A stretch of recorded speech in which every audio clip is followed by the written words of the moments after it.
ಸ್ನೇಹಿತರೆ, ಭಾರತ ಯುವ ಕ್ರಿಕೆಟ್ ತಾರೆ ವೈಭವ್ ಸೂರ್ಯವಂಶಿ ಮತ್ತೊಮ್ಮೆ ಸುದ್ದಿಯಲ್ಲಿದ್ದಾರೆ.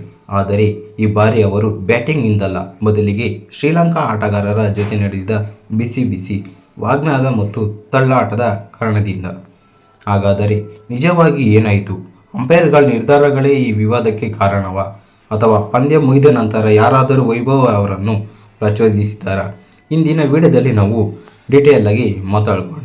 ಸ್ನೇಹಿತರೆ, ಜೂನ್ 15, 2026ರಂದು ಡಬ್ಲ್ಯೂದಲ್ಲಿ ನಡೆದ ಟ್ರೈ ಸೀರೀಸ್ ಪಂದ್ಯದಲ್ಲಿ ಇಂಡಿಯಾ ಎ ಮತ್ತು ಶ್ರೀಲಂಕಾ ಎ ತಂಡಗಳು ಮುಖಾಮುಖಿಯಾಗಿದ್ದವು. ಭಾರತ ಮೊದಲು ಬ್ಯಾಟಿಂಗ್ ಮಾಡಿ ಉತ್ತಮ ಮೊತ್ತ ಕಲೆ ಹಾಕಿತು. ನಂತರ ಶ್ರೀಲಂಕಾ ಕೂಡ ಅದೇ ಮೊತ್ತ ತಲುಪಿ ಕಾರಣ ಪಂದ್ಯ ಟೈ ಆಯಿತು. ಅದರ ಪರಿಣಾಮ ಪಂದ್ಯ ಸೂಪರ್ ಓವರ್ಗೆ ಹೋಗಿತ್ತು. ಸೂಪರ್ ಓವರ್ನಲ್ಲಿ ಶ್ರೀಲಂಕಾ ಎ ತಂಡ ಗೆಲುವು ಸಾಧಿಸಿತು. ಆದರೆ ಅದಕ್ಕಿಂತ ಹೆಚ್ಚು ಚರ್ಚೆಗೆ ಕಾರಣವಾಗಿದ್ದುದು ಪಂದ್ಯದಲ್ಲಿ ನಡೆದ ವಿವಾದಗಳು. ಸ್ನೇಹಿತರೆ, ವಿವಾದ ಹೆಂಗೆ ಆರಂಭವಾಯಿತು ಅಂತ ನಾವು ನೋಡೋದಾದರೆ, ಪಂದ್ಯದ ಕೊನೆಯ ಕ್ಷಣಗಳಲ್ಲಿ ಕೆಲವು ಅಂಪೈರ್ಗಳ ನಿರ್ಧಾರಗಳ ಬಗ್ಗೆ ಭಾರತ ತಂಡ ಅಸಮಾಧಾನ ವ್ಯಕ್ತಪಡಿಸಿತು. ಭಾರತದ ನಾಯಕರಾದ ತಿಲಕ್ ವರ್ಮಾ ಅಂಪೈರ್ಗಳೊಂದಿಗೆ ಚರ್ಚೆ ನಡೆಸಿದರು.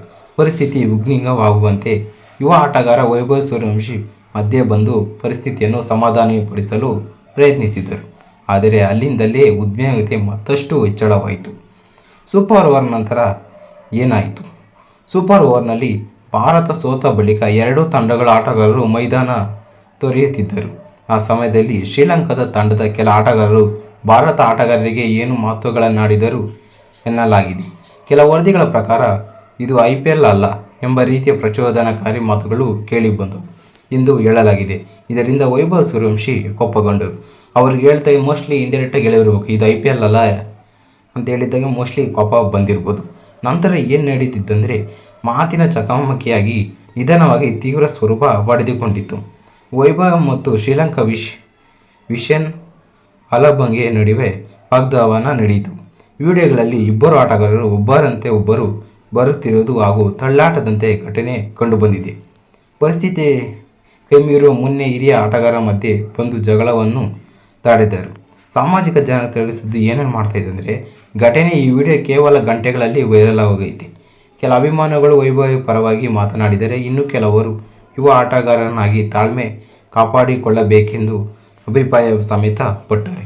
ಈ ಘಟನೆ ಭಾರತೀಯ ಕ್ರಿಕೆಟ್ ವಲಯದಲ್ಲಿ ದೊಡ್ಡ ಚರ್ಚೆಗೆ ಕಾರಣ ಸಮೇತ ಆಗೈತೆ. ಇನ್ನು BCCI ಪ್ರತಿಕ್ರಿಯೆ ನಾವು ನೀಡೋದಾದರೆ, ಘಟನೆ ನಂತರ BCCI ಕಾರ್ಯದರ್ಶಿ ದೇವಜಿತ್ ಸಿಕ್ಕಿಯ ಆಟಗಾರರು ತಮ್ಮ ಆಟದ ಮೇಲೆ ಗಮನ ಹರಿಸಬೇಕು ಎಂದು ಹೇಳಿದರು. ಭಾರತ ತಂಡದ ಕೋಚ್ ಸಿರಾಜ್ ಬಹುತೇಲ್ ಕೂಡ ಎರಡೂ ತಂಡಗಳ ಆಟಗಾರರು ಶಿಸ್ತಿನಿಂದ ವರ್ತಿಸಬೇಕು ಎಂದು ಅಭಿಪ್ರಾಯ ಸಮೇತ ಪಟ್ಟರೆ. ಶ್ರೀಲಂಕಾ ಆಟಗಾರರಿಗೂ ಸರಿಯಾದ ಮಾರ್ಗವನ್ನು ಅಗತ್ಯ ಎಂದು ಅವರು ಸಮೇತ ಹೇಳವ್ರೆ. ಇನ್ನು ವೈಭವ್ ಸೂರ್ಯವಂಶಿಗೆ ಇನ್ನೇನು ಮಾಡ್ತಾರೆ ಅಂದರೆ, ICC ನಿಯಮಗಳ ಪ್ರಕಾರ ಆಟಗಾರರೊಂದಿಗೆ ಅನಗತ್ಯ ದೈಹಿಕ ಸಂಪರ್ಕ ನಡೆಸುವುದು ಕೋಡ್ ಆಫ್ ಕಂಡಕ್ಟ್ ಉಲ್ಲಂಘನೆಯಾಗಬಹುದಾದ. ಇದಕ್ಕಾಗಿ ಎಚ್ಚರಿಕೆ, ದಂಡ ಅಥವಾ ಡಿಮೆರಿಟ್ ಪಾಯಿಂಟ್ಗಳನ್ನು ನೀಡುವ ಸಾಧ್ಯತೆ ಸಮೇತ ಇದೆ. ಇದುವರೆಗೆ ವೈಭವ್ ಸೂರ್ಯವಂಶಿ ವಿರುದ್ಧ ಯಾವುದೇ ಅಧಿಕೃತ ನಿಷೇಧ ಅಥವಾ ಶಿಕ್ಷೆ ಘೋಷಣೆ ಸಮೇತ ಇನ್ನೂ ಆಗಿಲ್ಲ.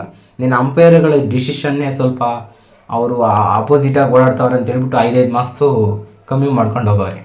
ಒಟ್ಟು 15 ಮಾರ್ಕ್ಸ 10 ಇದು ಸ್ಕೋರ ಇಲ್ಲ 15 ಸ್ಕೋರ ಏನೋ ಇಳಿಸ್ದಂಗೆ ಇದು ಕಾಂಟ್ರವರ್ಸಿ ಹೇಳ್ತಾಯಿದ್ರು ಸಾಮಾಜಿಕ ಜಾಲತಾಣದಲ್ಲಿ. ಆದ್ದರಿಂದ ಶ್ರೀಲಂಕಾಗೆ ವಿನ್ ಆಗೋಲ್ಲ ಇನ್ನಷ್ಟು ಇದಾಯಿತು ಅಂತ ಹೇಳ್ತಾ ಇದ್ದಾರೆ. ಸ್ನೇಹಿತರೆ, ಇನ್ನು ಒಟ್ಟಾಗೆ ಒಂದು ರೋಚಕ ಪಂದ್ಯ, ವಿವಾದಾತ್ಮಕ ಅಂಪೈರ್ ನಿರ್ಧಾರಗಳು, ಸೂಪರ್ ಓವರ್ ಸೋಲು ಮತ್ತು ನಂತರ ನಡೆದ ಆಟಗಾರರ ನಡುವೆ ವಿವಾದ. ಸ್ನೇಹಿತರೆ, ಇವೆಲ್ಲವೂ ಸೇರಿ ವೈಭವ್ ಸೂರ್ಯವಂಶಿ ವಿವಾದವನ್ನು ಕ್ರಿಕೆಟ್ ಜಗತ್ತಿನ ದೊಡ್ಡ ಸುದ್ದಿಯನ್ನಾಗಿ ಇವಾಗ ನಡೀತಾ ಇದೆ. ನಿಮ್ಮ ಅಭಿಪ್ರಾಯವೇನು? ವೈಭವ್ ಸೂರ್ಯವಂಶಿ ತಪ್ಪಿತ್ತ ಅಥವಾ ಶ್ರೀಲಂಕಾ ಆಟಗಾರರ ಪ್ರಚೋದನೆ ಕಾರಣವಾ? ನಿಮ್ಮ ಅಭಿಪ್ರಾಯವನ್ನು ಕಾಮೆಂಟ್ ರೂಪದಲ್ಲಿ ತಿಳಿಸಿ. ಸ್ನೇಹಿತರೆ, ಈ ವಿಡಿಯೋ ಇಷ್ಟ ಆದರೆ ಒಂದು ಲೈಕ್ ಕೊಡಿ ಮತ್ತು ನಮ್ಮ ಚಾನಲನ್ನು ನೀವು ಯಾರಾದರೂ ಹೊಸಕು ನೋಡ್ತಾ ಇದ್ದರೆ ತಕ್ಷಣವೇ ಸಬ್ಸ್ಕ್ರೈಬ್ ಮಾಡಿಕೊಟ್ಟು ಬಿಡಿಸಿ. Thank you.